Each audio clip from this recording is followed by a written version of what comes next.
माईच्या वासराचा रामरीच्या लेकराचा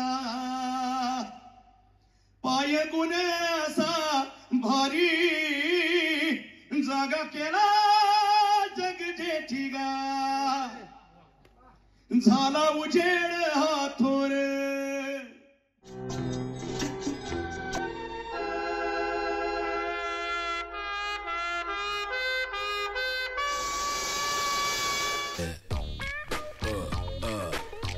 आम्ही म्हणजे बऱ्याच दिवसानंतर भावांनो आपण इथे पोचलेलो आहे म्हणजे रवींद्र नाट्य मंदिर.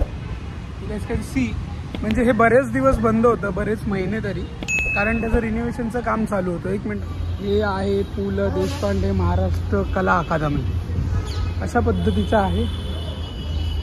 सो हे बघा आता हे एवढ्या सुंदर पद्धतीचं करण्यात आलेलं आहे इथे पाहू शकता. बापरे इज व्हेरी ऑसम. विशाल मिनीला आहे.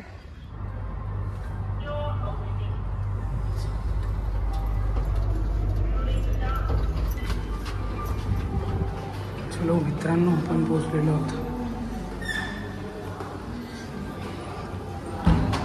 तर बऱ्यापैकी आय गेस रांग लागलेली. गर्दी आहे लोकांची. आपला नवीन इथे उभा आहे आधीपासून. Let's go.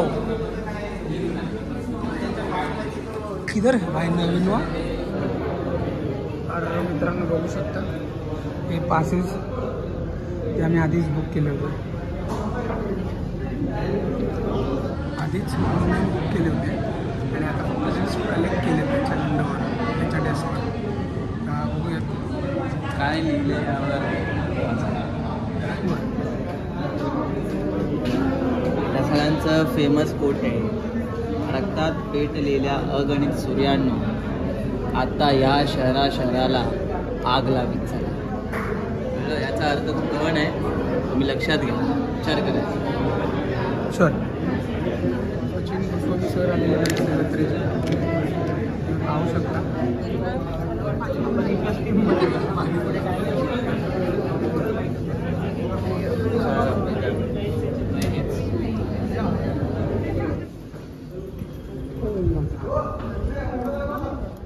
नाही बॉटल नाही. बॉटल कुठं आहेस.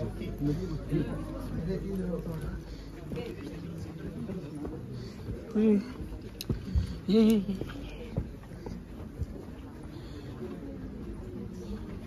वा मैफिलच आहे भाई.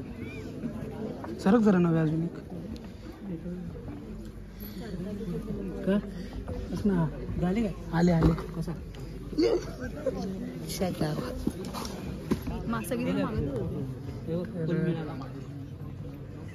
लावून काय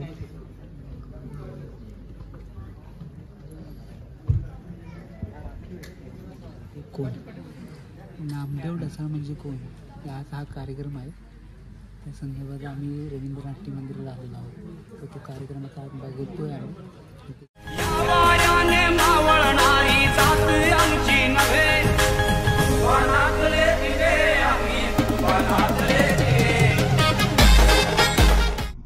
मंचावर आमंत्रित करतो आणि आपला निरोप घेतो. धन्यवाद. डॉक्टर आज आमचे जे काही आहे ते सर्व तुझेच आहे. आज आमचे जे काही आहे ते सर्व तुझेच आहे. ते जगणे आणि मरणे, ते शब्द आणि हे सुख आणि दुःख, हे स्वप्न आणि वास्तव, ही भूक आणि तहान, सर्व पुण्याई तुझीच आहे. सर्व पुण्याई तुझीच आहे. आणि जय भीम. जय हिंद. शाहीर कार्यक्रम सुरू करण्याआधी आपल्याला नामदेव ढसाळांना एक मानवंदना द्यायचे. तुमच्या आवाजामध्ये त्यांना जे गाणं आवडत होतं ढसाळांना, कारण ते तुमच्या कार्यक्रमासाठी अनेकदा उपस्थित राहायच्या. देह देहाचा आहे पैंजण जुनी ऋण जुना पाऊलाडे जायाला पाऊलाडे जायाला कोण ढकलत नेते कोण ढकलत नेतय बघा ना तुमच्या दिहाला मारतो खड्यावर खडे नाही तर रंग हे पाणी हिमेलय बद्र तळ्याच्या संग गर्दीत गरम गारठा जीव चोरटा कलकलाट कोलाहल आत सन्नाटा गहिवरले सूर गायाला कोण ढकलत नेतय बघा रे तुमच्या दिहाला आणि या कवितेमध्ये त्यांनी जे स्वतःबद्दल म्हटलेलं आहे, त्यांच्या अनुभवाबद्दल जे काही म्हटलेलं आहे ते आपल्यासमोर वाचण्यासाठी मी प्रज्ञाला सांगतो की तू ती कविता वाच. मी महापुरा सांगतो. युवराज म्हणाला, खूप आठवणींचा एक काय म्हणूया एक दर्या आपल्या सगळ्यांच्याच मनात नामदेव ढसाळांविषयी उसळलेला आहे.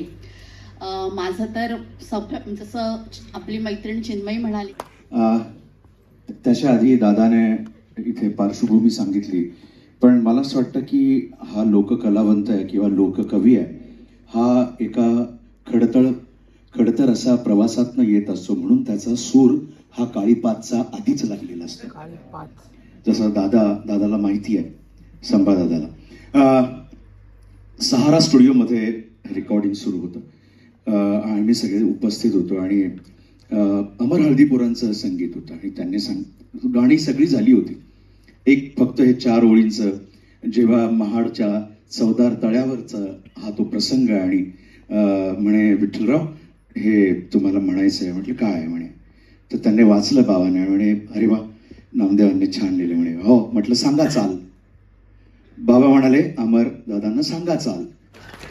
भीमाईच्या वासराचा रामरीच्या लेकराचा पाय गुणे असा भारी जागा केला जग जेठीगा झाला उजेड हा थोर अन त्याला तो कळ आभाळ अन दुबळ्याला बळ अन घुंगाराची वाजे काठीगा जलमला हे जलमला भीम बाळ भीमाईच्या पोटीगा भीमाईच्या पोटीगा.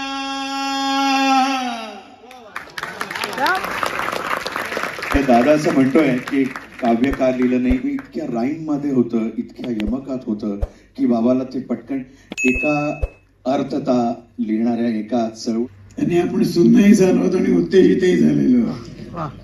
खरं म्हणजे नामदेव ढसाळ कोण हा प्रश्न आज तरी कोणी विचारणार नाही, कारण आपण सगळ्यांनी जो प्रतिसाद दिलेला आहे तो प्रचंडच आहे. परंतु 2 गोष्टी मला सांगाव्याशा वाटतात. आधी एक वाईट गोष्ट सांगतो. अनेक वर्षापूर्वी इथं नाही तर मित्रांनो, अशा पद्धतीने सगळा कार्यक्रम आपले हे जे काय दिनचर्या आहे ती कंप्लीट झालेली आहे आणि आता हा व्लॉग इथेच एंड करतो आहे आणि घराच्या दिशेने जातो आणि मग म्हणजे इथेच संपवतो आहे. सो तुम्हाला काय काय वाटतं आहे, काय नाही वाटत आहे हे सगळं कळवा आणि stay tune, keep watching us, keep supporting us. उद्यापासून पुन्हा कामाला. आज आपला वीकेंड पुन्हा संपलेला आहे. सबस्क्राईब करायला विसरू नका, लक्षात ठेवा. बाय. सलाम बाबा. गोल गोल गोल. भिड़ू क्या बोलता है?